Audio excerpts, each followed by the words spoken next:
Alhamdulillahirabbil alamin wassalatu wassalamu ala asyrafil anbiya'i wal mursalin sayyidina wa maulana Muhammadin wa ala alihi wa sahbihi ajmain.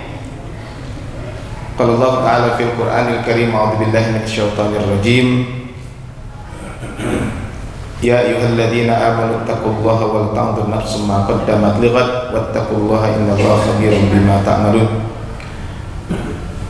Baik, Bapak Ibu yang dirahmati Allah Subhanahu wa taala, alhamdulillah di hari ini kita semuanya bisa bertemu kembali di tempat ini dalam keadaan sehat walafiat. Dan insyaallah di hari ini kita akan melanjutkan pembahasan kita tentang ensiklopedi fikih, ensiklopedi Muslim ya. Dan insyaallah hari ini kita akan membahas tentang satu tema yang disebut dengan al-haya. Tema kita adalah di pagi hari ini adalah tentang malu ya. Ya, kaitan dengan bab malu. Baik, Bapak Ibu rahmat Allah Subhanahu wa taala, mungkin ini sedikit tentang bagaimana potret anak-anak remaja sekarang gitu ya.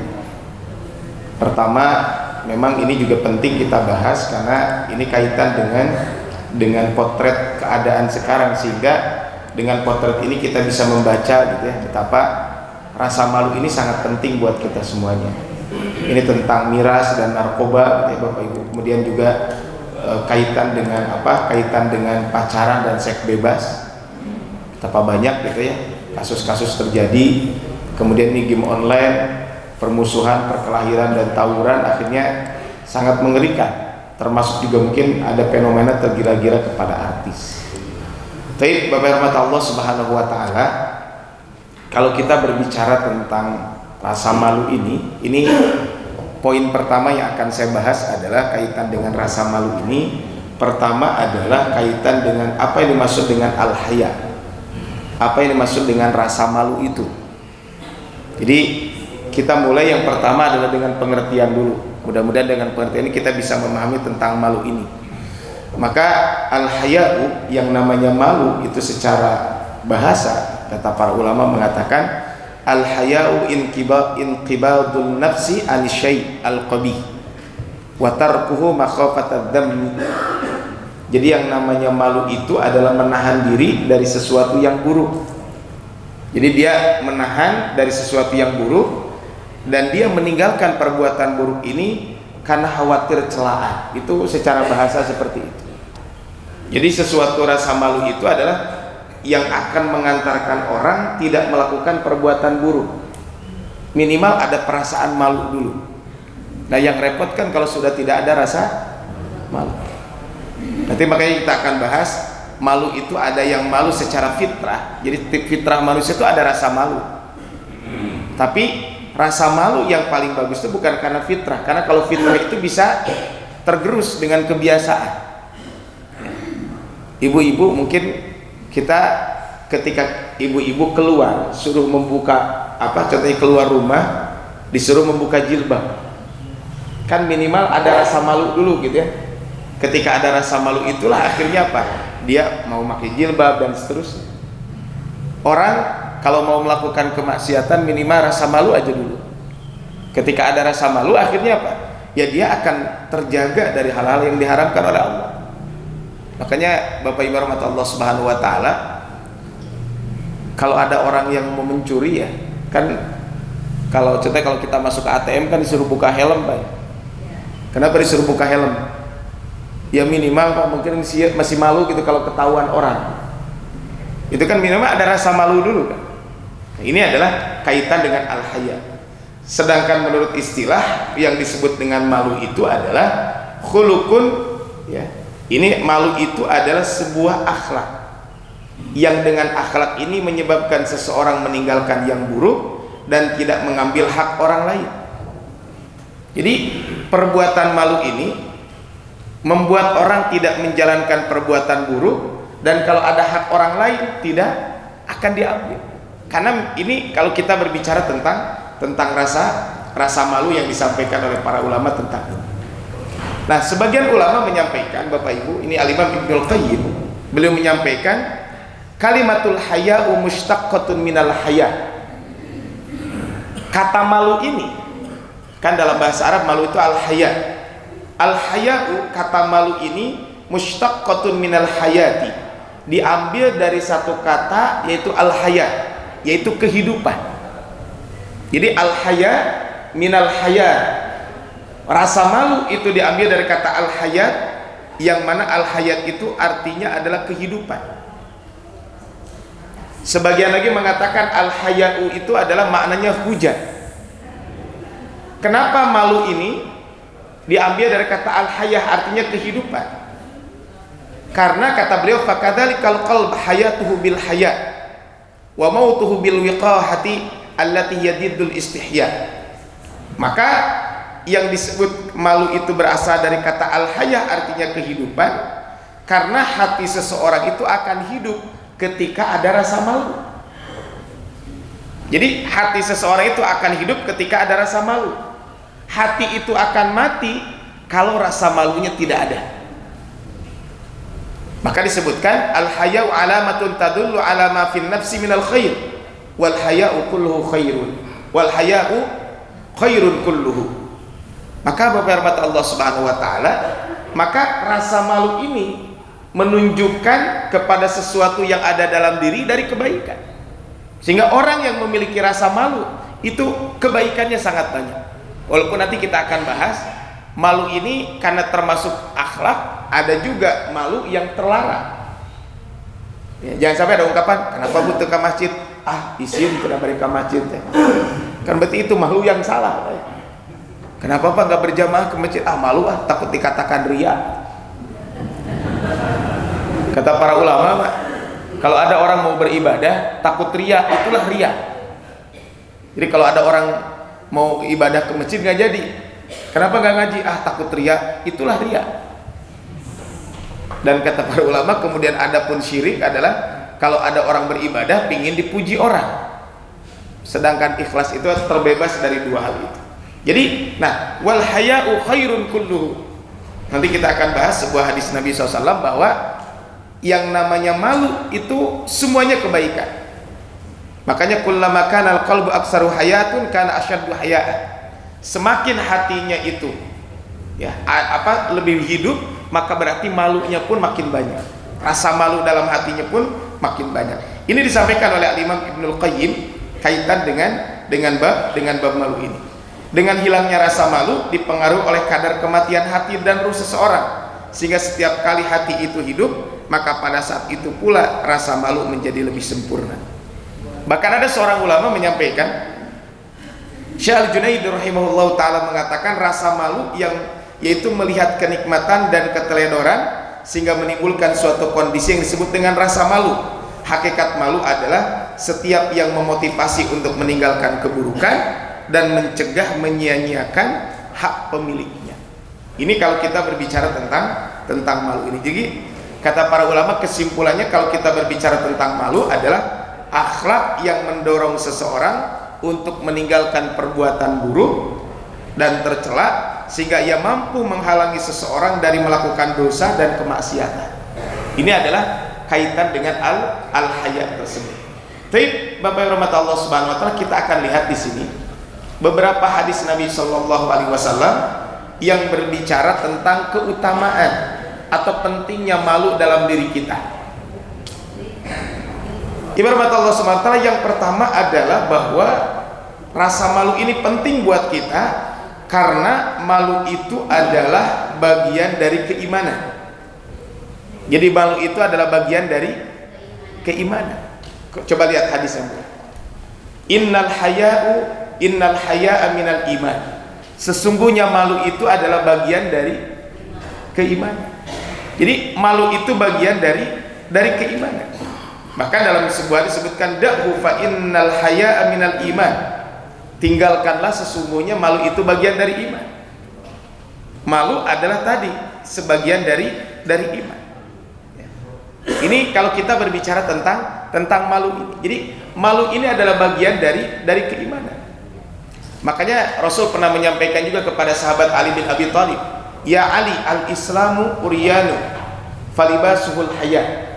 Wahai Ali, Islam itu telanjang. Maksudnya tidak ada telanjang gitu ya. Kemudian apa? Sedangkan pakaiannya itu adalah rasa malu. Jadi ibaratnya adalah tidak pakai apa-apa, tapi dengan adanya rasa malu itulah pakaiannya, sehingga akan menutup. Wazinatuhul wafa. Jadi yang akan menutup ibaratnya malu itu pakaiannya akan menutup kita, kemudian perhiasannya adalah menepati janji. Wa muru'atuhu al-amalus shalih. Kemudian muru'ah. Ya, muru'ah itu kalau dalam bahasa kita sesuatu yang di masyarakat itu kalau ada orang melakukan itu sesuatu yang kurang baik. Sehingga akhirnya apa? Dia meninggalkan perbuatan itu. Sehingga muru'ahnya adalah dengan melaksanakan amal soleh. Wa imaduhu al-wara', sedangkan tihangnya itu adalah wara'. Likulli syai'in asasun. Ini adalah wa asasul Islam maka setiap sesuatu itu punya pondasi. Nah, tapi Bapak Ibu kembali ke sini bahwa yang namanya malu itu apa? Al-haya'u minal iman. Jadi malu itu adalah sebagian dari keimanan. Ini adalah yang pertama. Kemudian yang kedua, firman Allah SWT dalam sebuah hadis juga Rasul menyampaikan, al-haya'u la ya'ti illa bi khairin. Yang namanya rasa malu itu tidak akan mendatangkan kecuali sesuatu yang baik. Kecuali sesuatu yang baik. Dan kalau kita berbicara tentang rasa malu ini akan mendatangkan kebaikan, disebutkan bahwa kana Rasulullah asyaddu hayaan.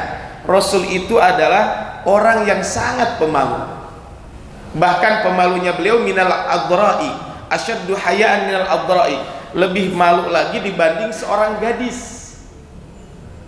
Fi hidriha, gadis itu kan ketika sedang dipingit, mungkin bahasa kitanya begitu.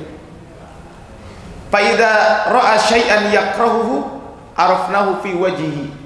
Tapi Rasul itu kalau membenci sesuatu, dan kebencian Rasul itu bukan perkara pribadi.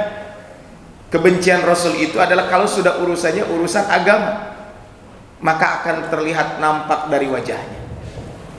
Contoh, Rasul pernah satu waktu ada orang yang punya jabatan lah kalau di kita gitu, orang terhormat, seorang wanita melakukan pencurian. Kemudian ketika itu perwakilan dari masyarakat lah, mungkin kalau dalam bahasa kita gitu ya, perwakilan dari masyarakatnya itu datang. Ketika datang, tolonglah wanita ini jangan dieksekusi. Kenapa? Wah, kalau dieksekusi nanti apa kata dunia, mungkin gitu ya. Nanti ya pencemaran nama baik atau apalah gitu ya. Kemudian akhirnya tidak ada satupun yang berani ngomong. Siapa yang kira-kira yang berani negosiasi kepada Rasul? Akhirnya diutuslah Usama bin Zaid. Usama bin Zaid ini datang, ya Rasulullah, ya kami menyampaikan begini-begini dan sebagainya, ada yang mencuri, maka nggak usah dieksekusi lah, karena orang ini orang terhormat. Akhirnya Bapak Ibu, kemudian Rasul ketika itu terlihat dari wajahnya ketidaksukaan, bukan kepada pribadinya, kepada Usama, enggak. Makanya kata Usama, Rasul itu pernah tanda petik memarahi saya 2 kali. Satu adalah ketika saya negosiasi bab tentang hukuman. Kemudian Rasulullah itu langsung naik mimbar, kemudian beliau mengatakan, ayyuhan nas, wahai manusia, innama ahlaka man kana qablakum, sesungguhnya kebinasaan orang-orang sebelum kalian itu adalah idza syaraqa fihi dhaif, kalau ada orang yang mencuri itu, orang yang tidak punya jabatan, kalau yang melakukan pelanggaran itu orang yang tidak punya kekuasaan, orang biasa, bukan orang terhormat dan lain sebagainya, maka ditegakkan hukumannya. Dan kalau yang melakukan pelanggaran itu orang terhormat, orang punya jabatan, orang yang mungkin harus dijaga mungkin nama baiknya gitu. Pokoknya intinya orang yang punya kekuasaan, jabatan, atau orang yang dekat dengan jabatan dan lain sebagainya, maka tidak ditegakkan hukumannya. Maka Rasul sampai menyampaikan, demi Allah, seandainya Fatimah putri Muhammad mencuri, saya yang akan memotong tangannya. Artinya kan disinilah Bapak Ibu perlunya penegakan keadilan seadil-adilnya. Makanya kebinasaan umat sebelum kalian itu. Nah, Rasul itu kalau urusan pribadi beliau gampang memaafkan, tapi kalau sudah urusan hukuman, ya beliau adalah orang yang sangat tegas. Ini adalah kaitan dengan bab ini. Nah, tadi kembali bahwa rasa malu inilah kalau kita berbicara tentang rasa malu, bahwa rasa malu itu adalah hakikatnya akan mendatangkan seluruh kebaikan. Al-haya'u la ya'ti illa bi khairin. Yang namanya rasa malu itu tidak mendatangkan kecuali sesuatu yang baik. Jadi kalau kita berbicara tentang rasa malu itu adalah akan mendatangkan kebaikan. Bahkan dalam sebuah hadis, al-haya'u wal imanu qurana'u. Antara rasa malu dan iman itu, jadi rasa malu dan iman itu adalah akan selalu bersama-sama. Al-haya'u wal imanu qurana'u. Malu dan iman itu akan selalu bergandengan.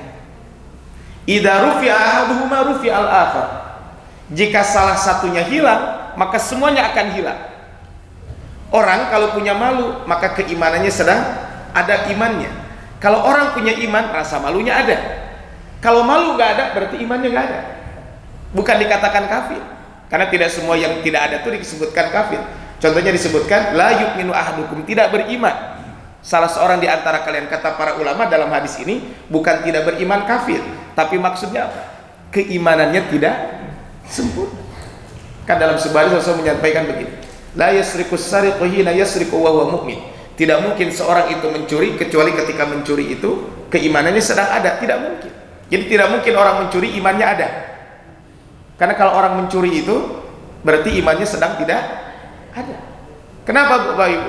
Karena kalau dia mau mencuri, malu kan, minimal malu ketahuan manusia. Tapi dia yang paling penting adalah malu dari Allah Subhanahu Wa Taala. Ibu-ibu pernah melakukan penggelapan uang?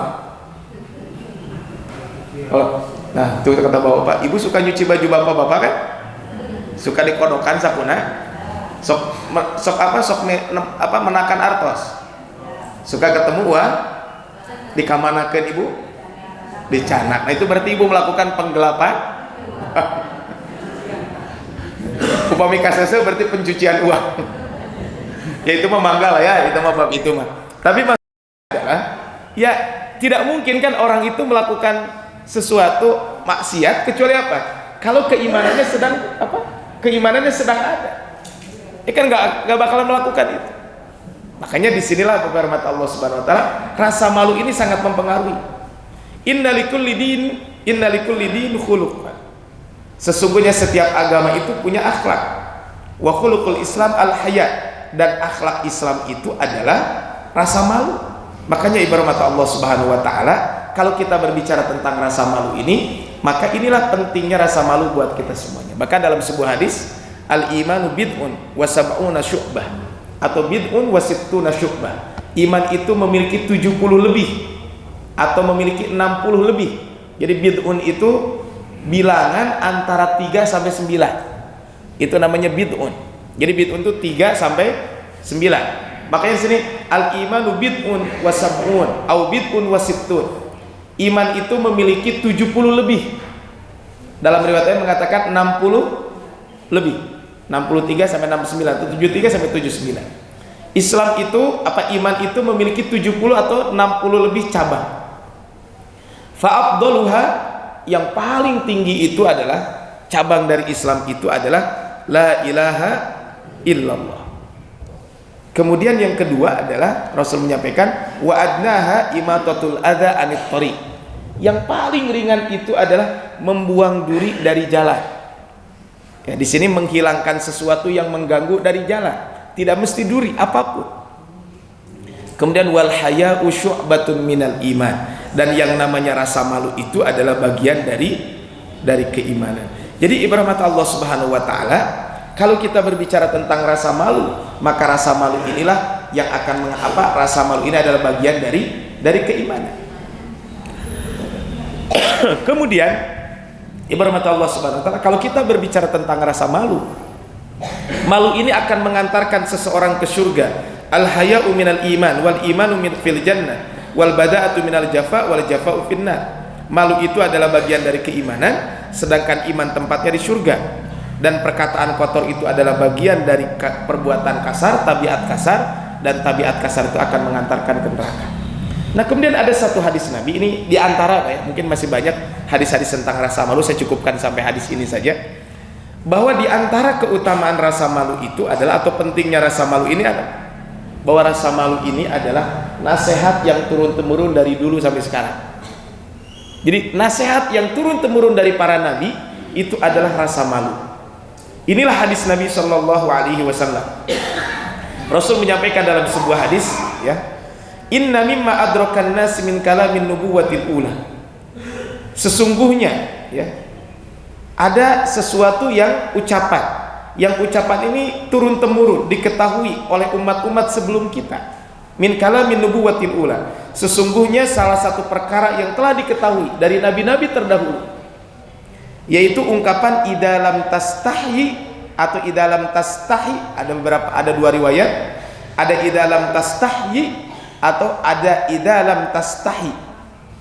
Apabila kamu tidak malu, fasna ma syi'ta, maka silahkan kamu melakukan semaumu. Ibarat mata Allah Subhanahu wa taala, kalau kita berbicara tentang ini, maka Rasul menyampaikan kalau kamu tidak malu silahkan lakukan semaumu. Maknanya apa Bapak Ibu? Kata para ulama kaitan dengan hadis ini maknanya ada 3. Idalam tastahi fasna ma syi'ta. Jika engkau tidak malu maka berbuatlah sesuka hatimu. Apa maknanya? Maknanya itu ada 3. Yang pertama adalah maknanya ini mengandung peringatan dan ancaman. Muncul orang Sunda menyungkun. Bapak-bapak, ibu-ibu, kalau anak minta duit ngerengek terus kita teh kesel kadang gitu ya. Mungkin bapak ibu teh kesel, juk jajan kumaha maneh we. Kira-kira itu teh nyuruh atau apa, Bu? Ya kan? Itu teh kan orang Sunda menyungkun gitu ya. Itu teh ancaman. Ya kadang mungkin ya kalau ada sesuatu ya udah terserah kamu aja mau ngapain juga. Kan mungkin ibu-ibu kalau lagi kesel sama bapak-bapak sok gitu, Bu. Saya bapak teh punya hobi apa gitu ya. Yang kumaha bapak we lah, kumaha we. Eta teh nyuruh atau gimana, Bu? Nyungkun kan? Artinya apa? Itu ancaman. Nyesok we lah. Makanya berarti apa maknanya? Idalam tastahi fasna ma syi'ta. Jika kamu tidak punya rasa malu, silahkan saja. Tapi ingat loh, nanti kamu ada konsekuensinya. Jadi ini Bapak Ibu. Jadi kalau kamu tidak punya rasa malu, silahkan berbuat sesuka hatimu. Ini maksudnya ancaman. Silahkan kamu melakukan apapun. Tapi ingat nanti ada balasannya. Seperti di dalam Al-Quran disebutkan i'malu ma syi'tum innahu bima ta'maluna basir. Dalam surat 41 surat Fussilat ayat ke-40, silakan kamu melaksanakan apapun, tapi Allah itu sesungguhnya Allah itu Maha mengetahui, Maha melihat atas apa yang kamu kerjakan. Ini yang pertama. Yang kedua, Bapak hormat Allah Subhanahu wa taala, maknanya bisa jadi ini adalah mengandung penjelasan. Apa maksudnya penjelasan? Maksudnya adalah barang siapa yang tidak memiliki rasa malu, maka ia akan berbuat apa saja yang dia inginkan. Itu maksudnya. Jadi penjelasan. Jika engkau tidak punya rasa malu, silakan lakukan semaumu. Artinya apa? Bahwa ini menjelaskan orang yang sudah tidak memiliki rasa malu, maka apa saja ia akan melakukan. Karena sesuatu yang menghalangi seseorang untuk berbuat buruk adalah rasa malu tersebut. Jadi orang yang tidak akan punya rasa malu akan larut dalam perbuatan keji dan mungkar, serta perbuatan-perbuatan yang dijauhi orang-orang yang mempunyai rasa malu. Orang berdusta, malu kan? Minimal malu sama tetangga, malu sama orang. Tapi kalau orang sudah tidak punya rasa malu, dusta sudah jadi hal biasa. Bahkan sampai orang tuh bingung, Pak. Dia tuh ngomong tuh bener atau hente. Makanya hati-hati, Pak. Kalau orang tuh berdusta sekali, mungkin orang masih percaya. Yang kedua, orang mulai rada ragu-ragu. Kalau terus berdusta, ya kan begitu. Orang minjam sekali bayar. Kalau orang minjam sekali nggak bayar, mungkin minjam yang kedua dikasih lagi. Kalau yang ketiga kali itu bayar, syaitan macam kan begitu. Ya kan segala sesuatu tadi, Pak. Termasuk orang yang berbuat dusta kan di antara doa Rasul sallallahu alaihi wasallam itu ada, Rasul itu pernah berdoa, Allahumma inni a'udzubika minal ma'thami wal maghrab. Ya Allah, aku berlindung kepada Engkau dari dosa dan hutang. Kata Rasul, apa kata para sahabat? Ya Rasul, kalau berlindung dari hutang, dari dosa wajar. Tapi kenapa berlindung dari hutang? Rasul menyampaikan, Rasul berlindung dari hutang itu karena biasanya orang hutang itu kalau berbicara suka bohong, kalau janji suka mengkhianati. Ini kan kebanyakan begitu, Pak ya. Walaupun hutang itu boleh, tapi banyak orang yang punya hutang, ya tadi ketika berbicara berbohong. Ya contohnya kan datang, Pak pinjam duit lah, saya butuh, nanti bulan depan saya bayar. Kan berbicara dan janji. Kemudian pas bulan depan gimana? Oh, nggak datang, nggak apa gitu ya. Makanya ada ungkapan seorang ustadz, kalau zaman dulu orang punya hutang tuh Pak, malam gelisah, siang malu ketemu orang. Kalau sekarang yang gelisah tuh orang yang ngasih pinjaman. Ya kan? Bahkan kan mengerikan sekarang. Nah ini tadi, kalau orang punya rasa malu Pak, minimal aja kalau dia mau ngutang, kalau dia mau ngomong, biasanya Pak, ya minimal ada aling-aling lah gitu ya. Saya mah malu gitu. Nah ini makanya dari hadis ini menyebutkan orang yang tidak punya rasa malu, maka dia akan melakukan apa yang dia inginkan, karena rasa malu inilah yang akan menjaga dia dari melakukan perbuatan kemaksiatan tersebut. Ini adalah kaitan dengan bab ini. Contoh Rasul mencontohkan, man kadzdzaba alayya muta'ammidan, siapa yang berdusta kepadaku dengan sengaja, falyatabawa maq'adahu minan nar, maka hendaklah dia menyiapkan tempat duduknya di neraka. Apa maksudnya? Hendaklah dia mempersiapkan tempat duduknya di neraka. Maksudnya adalah hadis ini contoh bahwa perintah itu tidak semuanya wajib. Ada kalanya perintah itu menjelaskan sesuatu. Makanya siapa yang berbuat dusta kepadaku dengan sengaja, hati-hati Bapak Ibu meriwayatkan hadis palsu. Ini kan biasanya banyak sekarang ya. Nanti sebentar lagi bulan Ramadan nih. Insya Allah berarti sekarang tanggal 12, berarti 10 hari lagi kita akan menghadapi bulan Ramadan ya. Nah Bapak Ibu, banyak di bulan Ramadan itu, bukan banyak, ada beberapa hadis palsu. Salah satu hadis palsu di bulan Ramadan itu adalah menjelang bulan Ramadan, siapa yang tidak meminta maaf kepada suaminya atau istrinya, siapa yang tidak meminta maaf kepada orang tuanya, siapa yang tidak meminta maaf kepada orang yang di sekelilingnya sebelum masuk bulan Ramadan, maka dia tidak akan mendapatkan ampunan Allah. Itu banyak tuh Pak. Sehingga sebelum Idul Fitri itu pada meminta maaf, nyuhun kahapunten bila aya kalepatan dengan hadis tadi. Maka kalau berlandasan hadis tadi, kata para ulama itu hadisnya palsu. Cuma usan palsu ke hadis ulah gitu Bu. Nggak boleh gitu ya, palsu ke hadis, nggak boleh. Saya nanya sama ibu-ibu, ibu mendingan uang 1 juta asli ya, uang 1 juta asli atau uang 1 miliar uang monopoli? 1 juta asli gitu.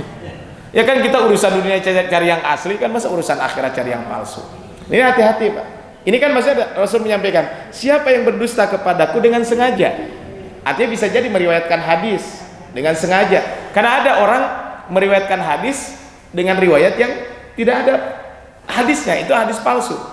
Maka Rasul menyampaikan, falyatabawwa maq'adahu minan nar. Silakan dia menyiapkan diri tempat duduknya di neraka. Maksudnya apa? Ini kan bukan perintah, tapi penjelasan. Orang yang berbuat dusta atas nama Rasul dengan sengaja sama saja dengan dia menyiapkan tempat duduk di neraka. Itu maknanya. Jadi yang pertama adalah ancaman, yang kedua adalah penjelasan, yang ketiga adalah dibolehkan, artinya pembolehan. Jadi ada kalanya perintah itu maknanya adalah boleh, maknanya adalah boleh. Biasanya perintah yang maknanya boleh itu kalau sebelumnya ada larangan. Contohnya Bapak Allah Subhanahu wa taala, kalau kita sedang melaksanakan ihram, umroh atau haji, mengenakan kain ihram kan salah satu larangannya adalah dilarang untuk berburu. Kemudian ada di dalam Al-Qur'an, wa idza halaltum fastadu, apabila kalian telah halal, apabila kalian telah selesai pelaksanaan ihramnya, artinya kalau umroh berarti sudah selesai tawaf, sa'i dan tahallul, maka silahkan fastodu, maka berburulah. Kira-kira berburu setelah ihram wajib atau tidak? Boleh-boleh aja, bukan berarti kan kalau wajib berarti kebayang apabila selesai ihram maka berburulah. Kemudian Bapak Ibu kudu berburu ke mana? Ya kan? Nah, tapi ini maksudnya ini. Nah, termasuk dalam hadis ini, idalam tastai, kalau kamu tidak punya rasa malu, fasna ma syi'ta, maka silahkan lakukan semaumu. Maksudnya apa? Perintah ini mengandung arti pembolehan. Jika engkau mengerjakan sesuatu, maka lihatlah jika perbuatan itu merupakan sesuatu yang menjadikan engkau tidak merasa malu kepada Allah dan juga tidak punya rasa tidak menyebabkan rasa malu kepada manusia, silahkan lakukan, karena itu berarti boleh. Tapi kalau kamu mau melakukan itu menyebabkan kamu ada rasa malu dengan Allah atau malu dengan manusia, berarti itu tidak boleh dilakukan. Jadi maknanya adalah jika engkau tidak merasa malu, maka berbuatlah sesuka hatimu. Maksudnya apa? Maksudnya kalau perbuatan ini tidak membuat kamu malu kepada Allah, malu juga kepada manusia, berarti itu perbuatan boleh.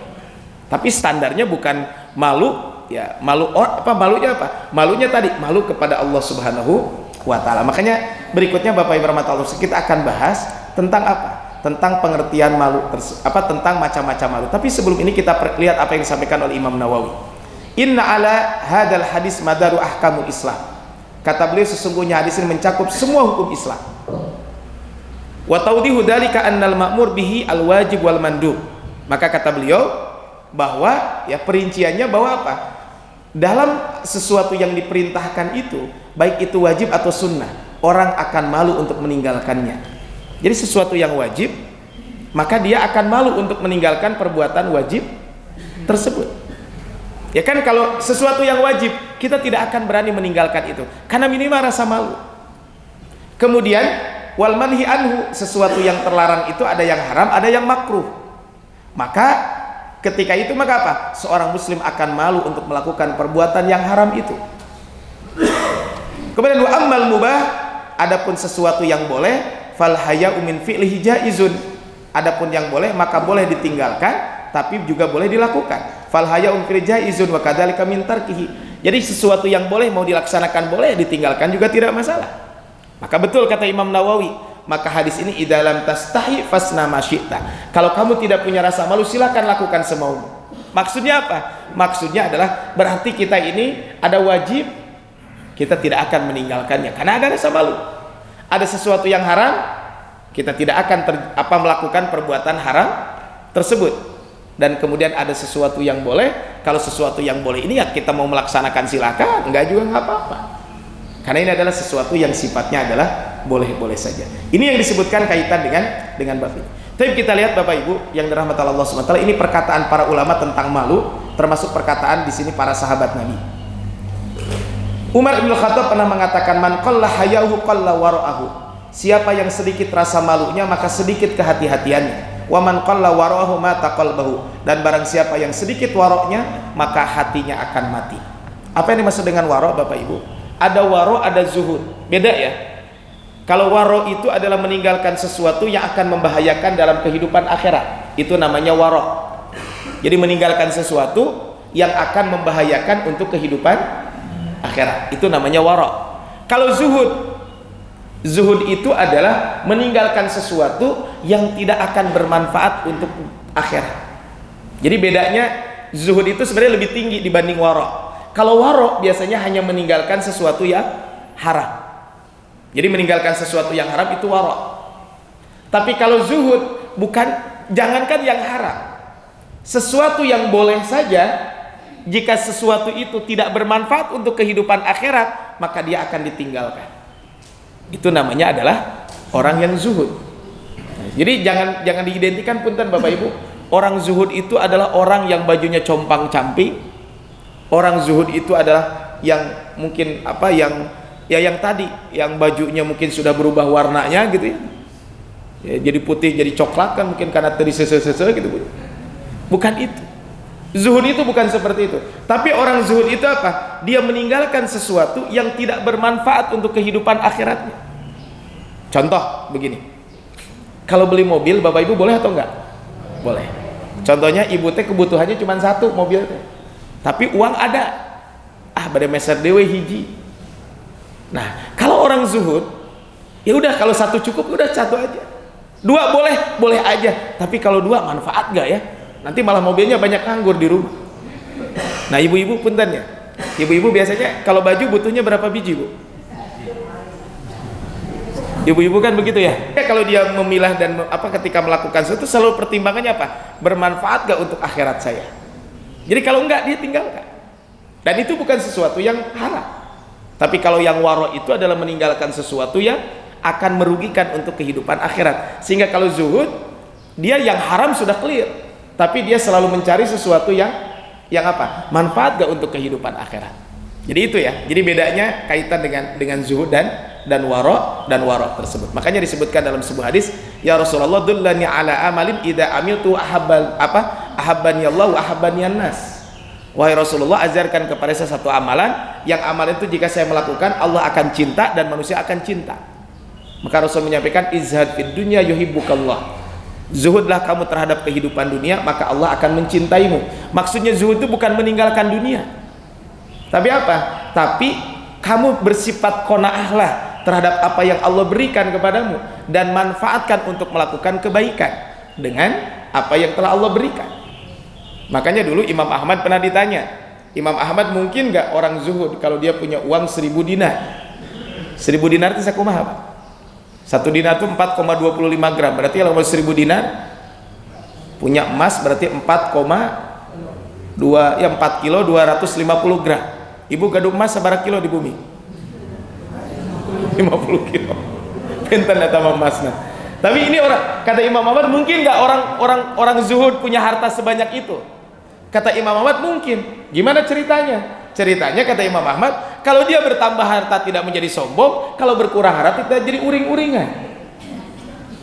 Imam Abu Hanifah, saya baca di salah satu biografi beliau itu pernah punya baju itu harganya 400 dinar. 400 dinar itu berapa Pak?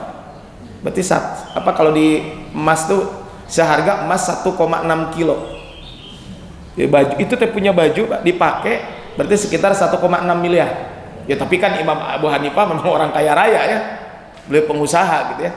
Pernah satu waktu beliau kehilangan barang dagangannya. Mun ayeuna meureun sakontainer Pak. Leungit sakontainer. Ya. Kemudian wahai tuanku, itu katanya barang yang akan kita ekspor keluar itu hilang. Kata Imam Abu Hanifah, ya udah nggak apa-apa. Berarti itu bukan rezeki saya. 2 minggu atau seminggu kemudian, beberapa hari kemudian lah, bilang, wahai Imam Abu Hanifah, ternyata ketemu katanya. Ya mungkin di laut terapung-apung atau apa kali ya. Ketemu lagi katanya. Kata beliau, ya udah, alhamdulillah itu berarti rezeki saya. Jadi ketika hilang tidak uring-uringan, ketika bertambah tidak jadi sombong. Ini adalah, nah tadi kembali di sini. Siapa yang malunya sedikit maka waroknya akan sedikit juga. Dan siapa yang waroknya sedikit hatinya akan mati. Kenapa? Karena kalau orang warok itu dia selalu meninggalkan sesuatu yang haram. Nah, warok itu adalah nanti sebelum terjatuh kepada yang haram itu ada yang disebut dengan syubhat. Maka di dalam hadis, famanittaqas syubuhati faqad istabra li dinihi wa irdi. Siapa yang menjauhi perkara yang syubhat, maka dia telah menyelamatkan agama dan kehormatannya. Sehingga apa? Orang yang warok ini dia kalau punya rasa malu dia akan kalau waroknya tinggi berarti malunya pun tinggi. Makanya orang yang sedikit waroknya maka berarti malunya juga sedikit. Kemudian kata Fudail bin Iyad mengatakan khamsun min alamatis syaqwa. Ada 5 tanda kesengsaraan. Pertama al-qaswatu fil qalbi. Kalau hati ini keras. Nanti kita akan bahas Bapak Ibu setelah kita membahas tentang akhlak yang baik, nanti ada akhlak-akhlak yang buruk. Ya, akhlak yang buruk ini nanti akan disebutkan, dan akhlak yang buruk ini adalah yang akan membuat hati kita menjadi keras. Kemudian yang kedua adalah wajumudul ain, keringnya mata. Maksudnya air mata ini sudah lama tidak menangis karena takut kepada Allah Subhanahu wa taala.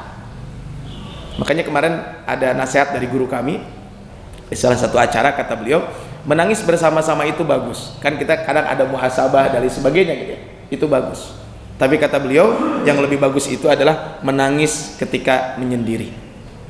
Kan makanya di dalam sebuah hadis kan ada 7 golongan yang akan mendapatkan naungan Allah di hari kiamat. Salah satunya apa? Orang yang mengingat Allah, fafadat aina, kemudian air matanya menetes. Ini adalah air mata yang memang takut karena Allah Subhanahu wa taala. Kemudian waqillatul haya. Yang ketiga adalah karena sedikit rasa malu. Inilah yang alamat kesengsaraan. Kemudian waraghbatu fid dunya, terlalu menginginkan dunia. Bukan kita tidak boleh urusan dengan dunia, bukan. Tapi dia menginginkan dunia lupa akhirat. Kemudian watulul amal, panjang angan-angan. Bukan cita-cita. Apa angan-angan itu Bapak Ibu? Al-amal itu angan-angan tuh begini. Dia ada kesempatan melakukan kebaikan, tapi kebaikan tuh nanti. Itu namanya panjang angan-angan. Hati-hati. Nah, buat ibu-ibu nih. Ini kan kadang sebagian ibu-ibu kadang kalau mau mengqadha Ramadan gitu ya, tahun kemarin punya hutang. Kemudian mau qadha, nanti aja lah, masih lama. Nanti aja masih lama. Ternyata sudah bulan Sya'ban. Ternyata terus bulan Rewah gitu ya. Kan repot kalau ibu-ibu ada punya hutang 12 hari sedangkan akhirnya tinggal 10 poe deui lebaranana Ramadan. Eta kumaha cenah bayarna? Ya dia tetap harus tacan munggahan cek bawa-bawa gitu. Nah, ini ya kaitan dengan ini. Jadi tulul amal, dia panjang angan-angan. Nanti. Hati-hati Bapak Ibu, yang namanya kematian itu sering saya sampaikan, itu bukan nomor urut tapi nomor cabut. Iya, bukan nomor urut tapi nomor cabut. Saya ini anak ke-14 dari 14 bersaudara. Jadi saya ini KB, Pak, keluarga besar. Ya kalau pemilihan ketua RT saya jadi, Pak. Nah, kan dulu runggul gitu. Nah, ini saya 14 bersaudara. Kalau berdasarkan nomor urut kan harusnya yang meninggal duluan nomor pertama kan? Enggak, Bapak Ibu, ternyata yang meninggal duluan itu kakak saya adalah nomor 10. Setelah nomor 10 baru nomor 8. Kemudian baru nomor 1, nomor 2. Nah, 2 bulan yang lalu kakak saya nomor 2. Kemudian setelah itu yang meninggal lagi adalah nomor 4. Jadi sekarang tuh masih ada, kami ini sekeluarga masih ada 8 orang. Jadi masih ada 8 orang. Yang 6 sudah meninggal dunia. Tapi memang saya itu jauh dengan kakak saya jaraknya. Tapi tadi yang namanya meninggal dunia itu bukan nomor urut tapi nomor cabut. Saya kadang sering mendengar gitu ya. Kemarin di 2 bulan ini ada yang meninggal dunia, sepupunya istri saya, tapi bukan suami bukan sepupu langsung, pasangannya, suami dari sepupu istri saya. Ada 2 yang meninggal di bulan kemarin itu. Dua-duanya meninggal usianya masih 50 tahun. Masih 50 tahun. Ibu bapaknya masih ada. Tapi sudah meninggal dunia duluan. Nah, inilah Bapak Ibu rahmatullah. Jangan panjang angan-angan. Kenapa? Karena kita nggak tahu. Ketika ada kesempatan segera lakukan kebaikan itu. Karena besok tahun yang akan datang belum tentu. Ada kesempatan sholat berjamaah langsung. Ada kesempatan kajian. Kita ada waktu langsung. Jangan besok aja lah ngaji masih ada waktunya. Hari ini kan ahad ini ahad depan juga masih bisa. Iya kalau usia kita ada. Ya. Kalau usia kita nggak ada kan kita juga belum tentu. Makanya disinilah kita kaitan dengan di sini watulul amal. Nah di sini yang menjadi pelajaran adalah alamat tanda kesengsaraan itu adalah qaswatul qillatul haya. Kemudian sebagian lagi mengatakan ya'isul mar'u mastahya bi khairin. Seseorang itu akan hidup dengan baik selama ia memiliki rasa malu. Wa yabqal wuddu ma baqiyal haya, dan tongkat akan tetap selama ada bayangan. Jadi kalau kita lihat seorang itu akan hidup selama rasa malunya itu masih ada. Fala wallahi ma fil aisy khairun walad dunya idza dhahabal haya. Demi Allah katanya, tidak ada kebaikan dalam kehidupan baik dunia ataupun akhirat kalau rasa malu itu tidak ada. Idalam takhsha akibatal layali walam tastahi fasna ma tasya. Bila engkau tidak takut akan akibat dari malam-malam dan kau tidak malu maka berbuatlah sesuka hatimu. Mungkin kenapa maksudnya apa? Ini bukan berarti perintah wajib, tapi tadi bisa jadi maknanya adalah ya kalau kamu tidak punya rasa malu silakan, tapi ingat loh nanti ada dampaknya, nanti ada balasannya. Ini perkataan para ulama tentang rasa malu ini. Nah Bapak rahmat Allah SWT, kemudian kalau kita berbicara tentang malu ini ada 2 jenis. Malu itu yang pertama adalah yang disebut dengan al-haya al-fitri. Malu ini adalah ada yang disebut dengan al-haya al-fitri, yaitu malu yang merupakan watak yang dibawa sejak lahir, yang membuat orang tersebut mulia akhlaknya. Contoh Bapak Ibu adalah santun dan tidak tergesa-gesa. Ini contoh akhlak adalah santun dan tidak tergesa-gesa. Jadi ini akhlak memang ada. Al-haya al-fitri. Ini adalah rasa malu yang memang ada yang Allah berikan kepada kita. Nah, cuman kan yang kedua ada yang disebut dengan al-haya al-muktasab. Rasa malu yang timbul karena adanya usaha, yaitu malu yang didapat karena mengenal Allah dan mengenal keagungan Allah serta kedekatannya kepada hambanya dan menyadari bahwa ia mengetahui segala rahasia, pengkhianatan dan semua yang ada dalam hati. Jadi Allah tuh tahu. Nah inilah al-haya al-muktasab. Rasa malu yang pertama, rasa malu fitrah ini ada setiap kita, tapi mungkin kalau dia terus melakukan kemaksiatan bisa jadi hilang. Ya, Bapak Ibu rahmat Allah SWT, punten ya, contohnya gini. Kan kita ini kalau aurat kita kelihatan, malu nggak? Malu kan? Tapi ada nggak orang yang auratnya dibuka begitu saja nggak punya rasa malu? Nah itu kan berarti apa? Bermula kan awalnya dia ada rasa malu, tapi lama-lama mungkin karena terus diulang-ulang, akhirnya rasa malu itu tergerus. Kadang punten Bu ya, ada ini harus jadi pelajaran penting buat kita. Sekarang kan di zaman media sosial, kadang banyak orang gitu ya, supaya viral, ya dia melakukan sesuatu yang aneh-aneh dan lain sebagainya. Atau kadang dia menceritakan kemaksiatannya.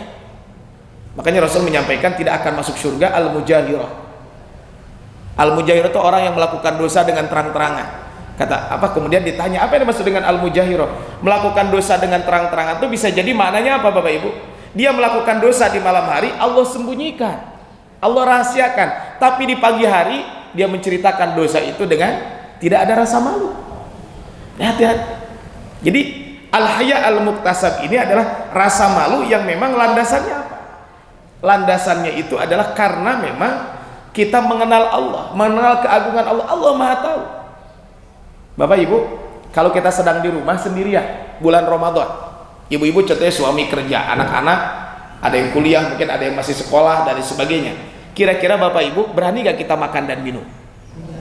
Kenapa nggak berani? Malu sama siapa? Sama Allah kan? Tapi sok ayah gedenya di pinggir jalan masih ada rasa malu bener sebenarnya. Di siang hari bulan Ramadan, katingali sukuna we ungkul Pak. Dihanap kan?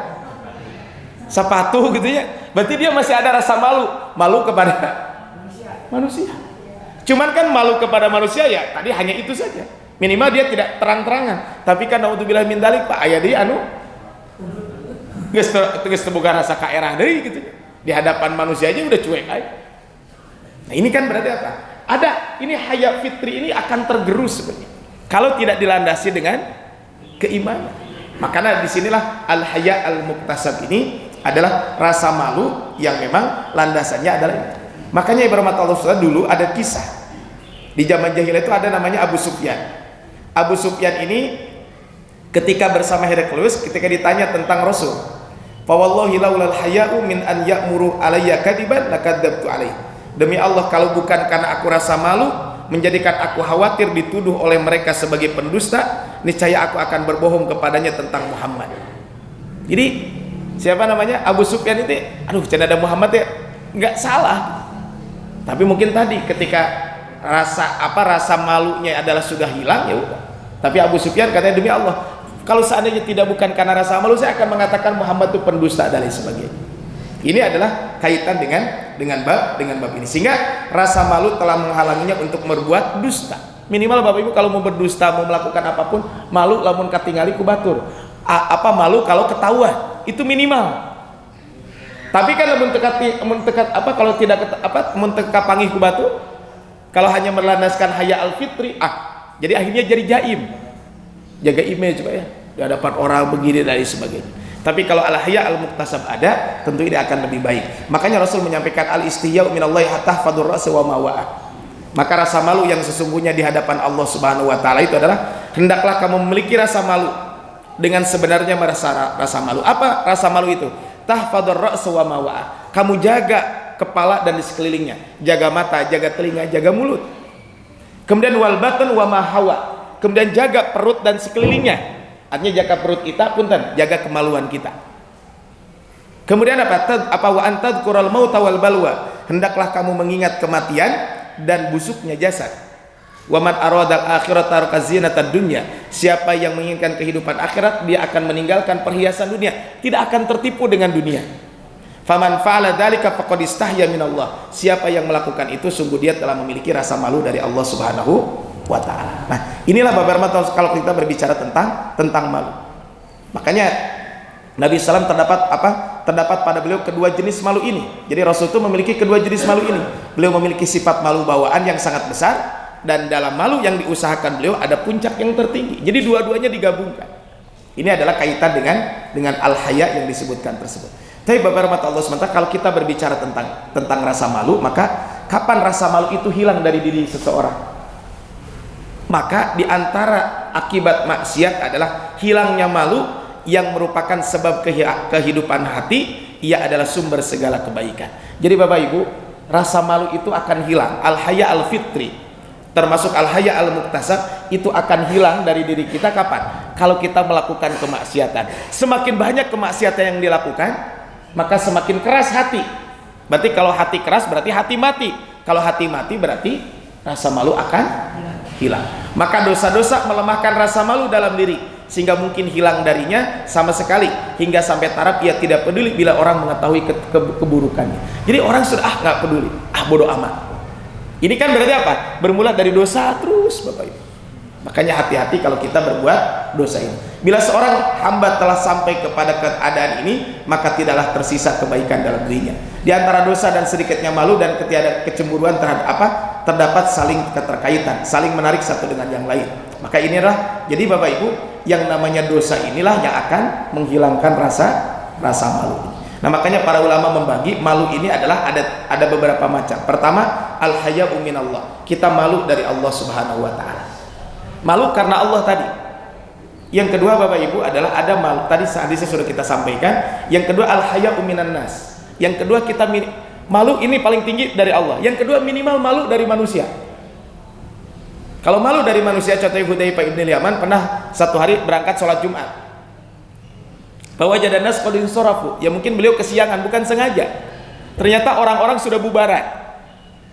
Kemudian apa? Kemudian beliau mencari jalan lain karena malu ketahuan oleh orang lain. Wa qala la khairu fi man la yastahi minan nas. Tidak pernah ada kebaikan orang yang tidak punya rasa malu dari manusia. Jadi kalau orang sudah tidak jangankan kepada Allah, kepada manusia sudah nggak malu. Ini adalah wa yakunul haya' minan nas awwalan. Minimal kalau kita malu dari manusia itu apa? Bikafil ada, tidak menyakiti mereka. Wal imtina'an kulli ma yadurruhum fi anfusihim. Kemudian tidak menyakiti mereka, tidak memberikan madarat kepada mereka dan keluarganya dan apa yang mereka miliki.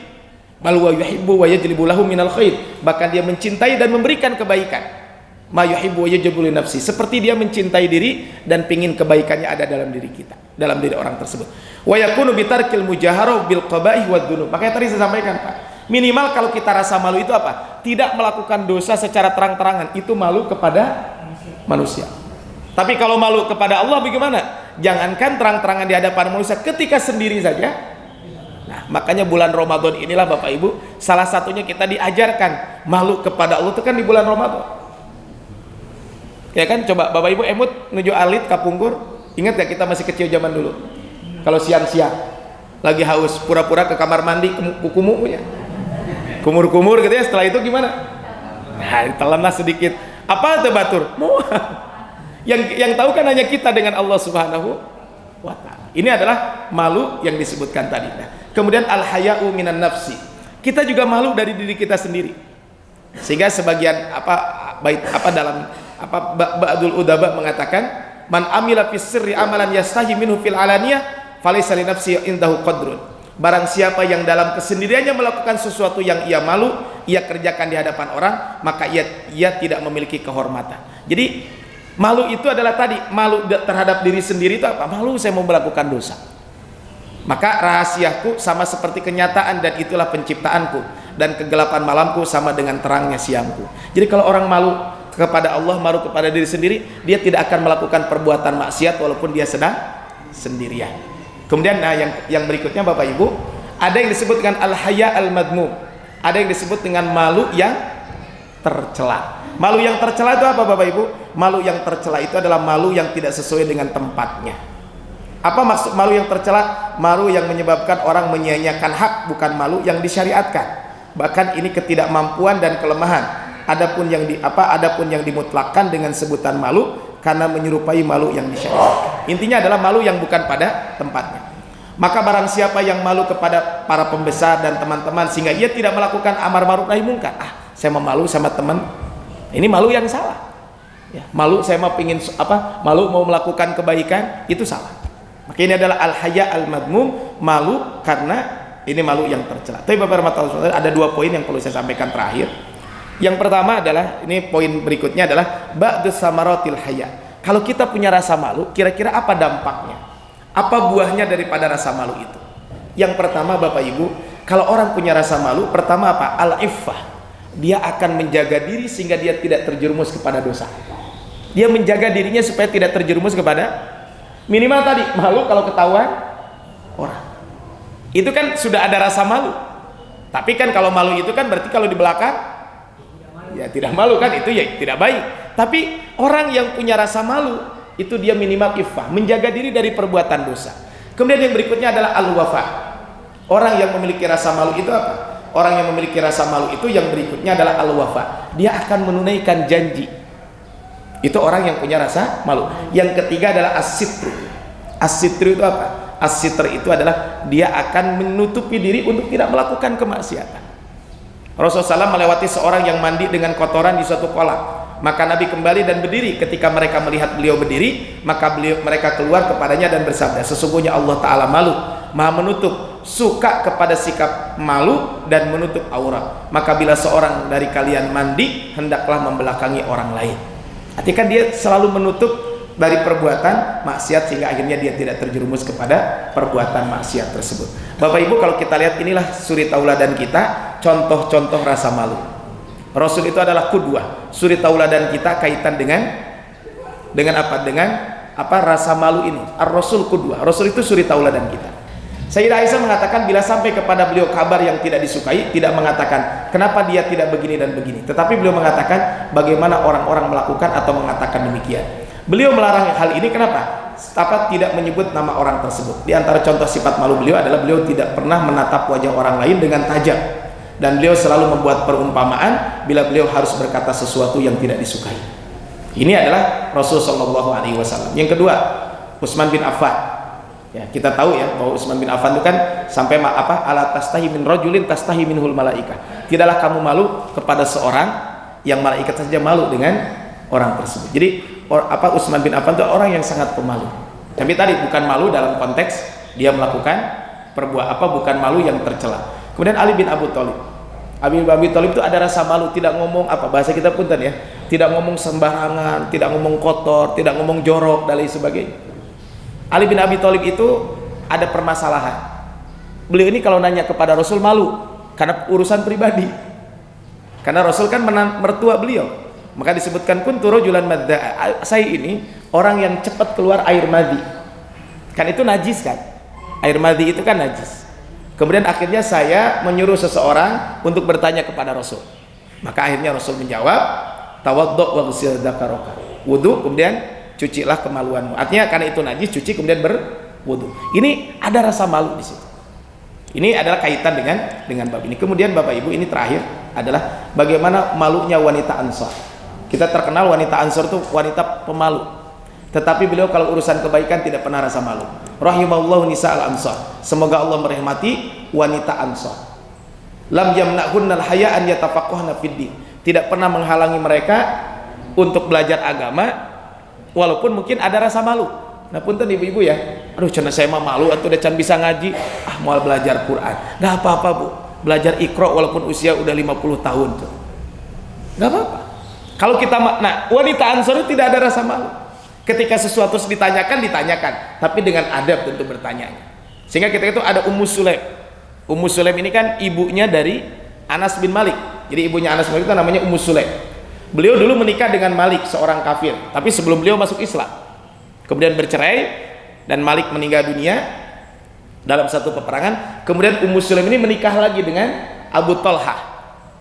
Nah, Ummu Sulaim ini beliau mengatakan Ummu Anas bin Malik misalan wadihan, sebuah contoh yang real ala hadil jar'ah al-adabiyah. Bagaimana beliau ini malu, tapi karena ini sesuatu yang penting, akhirnya beliau tanyakan ya, untuk apa? Kepada Rasulullah. Kemudian ya Rasulullah, innallaha la yastahi minal haq. Allah itu tidak malu kaitan dengan bab kebaikan. Fahal alal mar'ati min ghuslin idah talamat. Ini kan pertanyaan yang sensitif. Kan bapak-bapak suka mimpi. Kalau bapak-bapak mimpi kan harus mandi.